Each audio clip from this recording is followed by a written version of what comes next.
Bismillahirrahmanirrahim. Assalamualaikum warahmatullahi wabarakatuh. Alhamdulillah ta'ala. Kembali kita lanjutkan pembahasan kita. Sekarang kita masuk ke al-mihwar ats-tsani atau pokok pembahasan yang kedua dari kitab Syarah Al-Maqqudi ini, yaitu tentang al-i'rab. Ya, jadi sudah sebagaimana kita katakan, kitab ini terdiri dari 4 pembahasan utama. Pembahasan yang pertama itu berkaitan dengan kalam, sudah kita ambil di pertemuan-pertemuan sebelumnya. Sekarang kita masuk ke mihwar yang kedua atau pokok yang kedua, yaitu pembahasan tentang al-i'rab. Al-i'rabu fil lughati huwa at-taghyiru awil bayan. I'rab secara bahasa artinya adalah taghyir. Taghyir artinya perubahan. Taghyir artinya perubahan.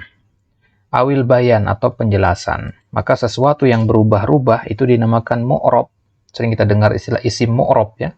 Berarti isim yang bisa ditaghyir, bisa dirubah. Apa yang dirubah? Harokat akhirnya. Ingat kita nahwu belajari harokat akhir. Ya, harokat akhir suatu kata. Maka al-i'rabu fi istilahin nahwiyin, kata i'rab itu kalau menurut istilahnya para ulama ahli nahwu, huwa kama qala, sebagaimana dikatakan oleh Ibnu Ajurum di dalam matan jurumiyah ini, yaitu taghyiru, perubahan, awakhiril kalim, akhir-akhir dari suatu kata. Awakhir jamak dari akhir. Likhtilafil awamili ad-dakhilati 'alaiha. Kenapa dia berubah-ubah akhir dari kata tersebut? Akhir dari kata itu apa? Harokat. Maksudnya harokat terakhir. Likhtilaf, karena perbedaan. Ikhtilaf artinya perbedaan. Jadi, dia berubah-ubah karena perbedaan. Perbedaan apa? Perbedaan awamil. Awamil jamak dari kata amil. Amil itu kita artikan dengan faktor. Ya, faktor. Kalau air putih, itu kita katakan tawar ya, air putih tawar. Kita masukkan gula jadi manis. Ya. Jadi gula itu ibaratnya adalah amil bagi air putih tersebut. Faktor yang merubah dia. Kalau kita masukkan garam ke air putih tadi, ya jadinya asin. Kalau kita masukkan gula, jadinya manis. Ya, jadi gula, kemudian garam itu dinamakan amil. Ya, analoginya seperti itu. Ad-dakhilah yang masuk, alaiha, ha di sini kembalinya ke al-kalim ya, faktor-faktor yang masuk kepada kata-kata tersebut, lafzon atau takdiron, entah masuknya itu secara lafaz, secara tulisan, atau takdiron atau secara takdir. Apa itu lafzon? Lafzon itu tertulis, kelihatan, bisa ditunjuk, ada dhamma, fathah, kasroh, itu namanya lafzon. Kalau takdiron itu nggak bisa kelihatan dia. Ja'a Musa. Musa di situ mana domahnya? Seharusnya kan fa'il itu domah ya kan? Ja'a Muhammadun. Nah, ada domahnya. Tapi kalau Ja'a Musa, di mana ada domahnya? Karena Musa berakhiran sukun ya, Musa. Nah, berakhiran alif bengkok di belakangnya. Nggak bisa kemasukan domah. Yang seperti itu namanya takdiron nanti.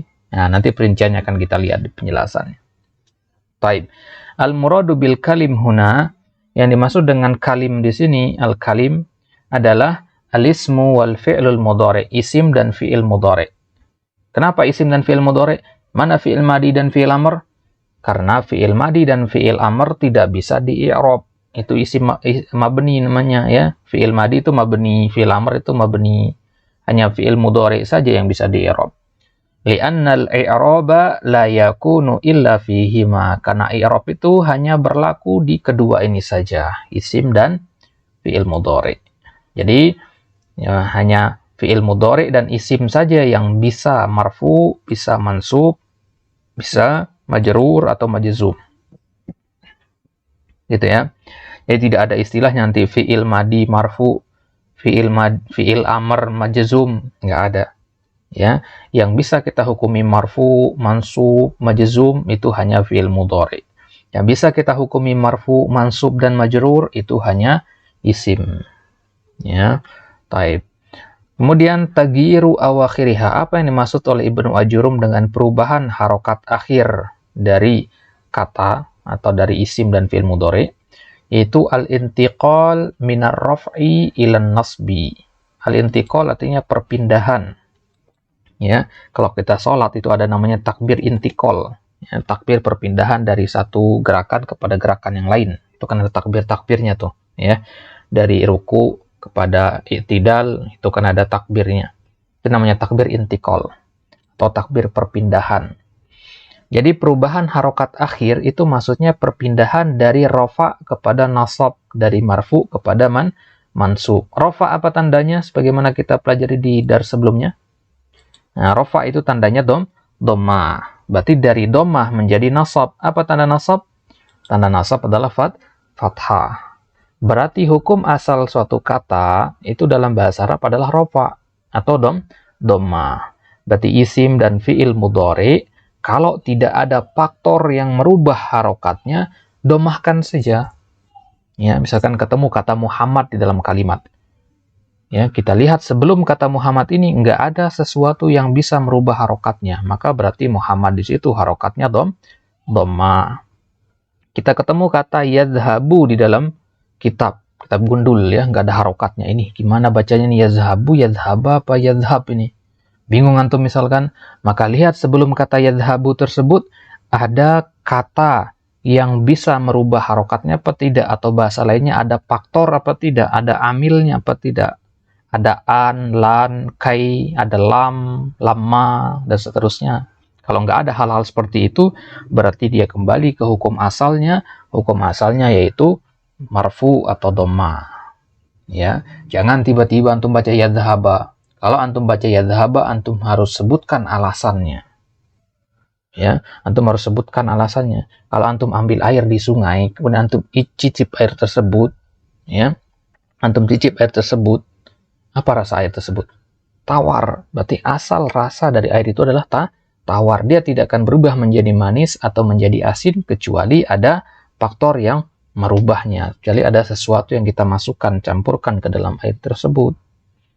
Jadi hukum asal air itu adalah tawar sampai masuk ke dalamnya zat-zat yang lain yang merubah rasanya. Hukum asal kata benda dan fi'il mudhari juga begitu. Hukum asalnya adalah marfu, dia tidak akan berubah menjadi mansub atau majrur atau majzum kecuali ada faktor yang merubah harokatnya. Kalau antum paham kaidah ini, nah, insya Allah ini akan sangat-sangat membantu antum ketika mengi'rab nanti.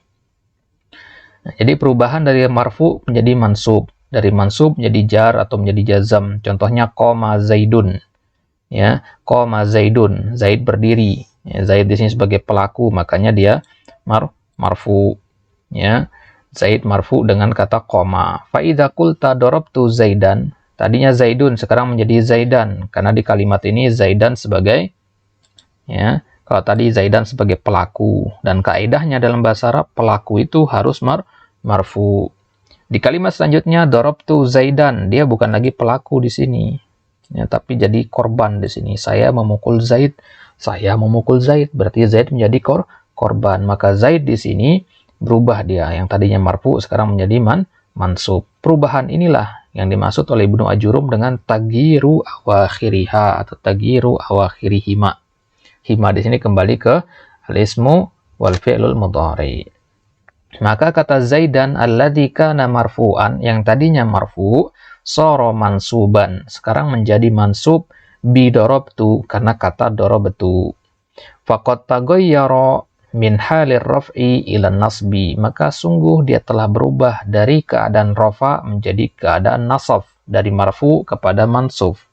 Kenapa bisa berubah? Likhtilafil awamil, karena berbeda faktornya. Yang pertama tadi faktornya adalah karena dia sebagai fa'il atau pelaku. Yang kedua faktornya karena dia sebagai maf'ul atau objek. Fa'innal amila alladzi kana yarfa'u ikhtalafa. Karena amil atau faktor yang memarfukannya berbeda dengan faktor yang memansubkannya. Fasara fi maudhihi amilun akhar yansabu. Contohnya sekarang yang ketiga, marartu bi Zaidin. Saya melewati Zaid. Di sini tadi Zaidun, Zaidan, sekarang kok jadi kasroh. Ya, kenapa sekarang menjadi Zaidin? Ya, menjadi Zaidin di sini karena adanya huruf jar ba di situ. Fasara Zaidun makhfud. Dia sekarang menjadi makhfud. Mahfud artinya majrur, ya, bukan mahfud nama orang ya, bukan. Mahfud di sini majrur artinya. Bahasa lain dari jar itu adalah khafad.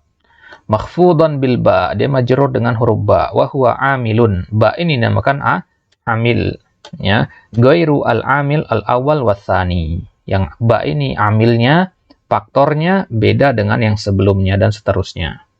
Kalau Zaid itu kita ibaratkan Zaidun itu manis, Zaidan itu asin, maka bizaidin itu pahit misalkan. Jadi beda-beda dia. Zaidun, Zaidan, bizaidin.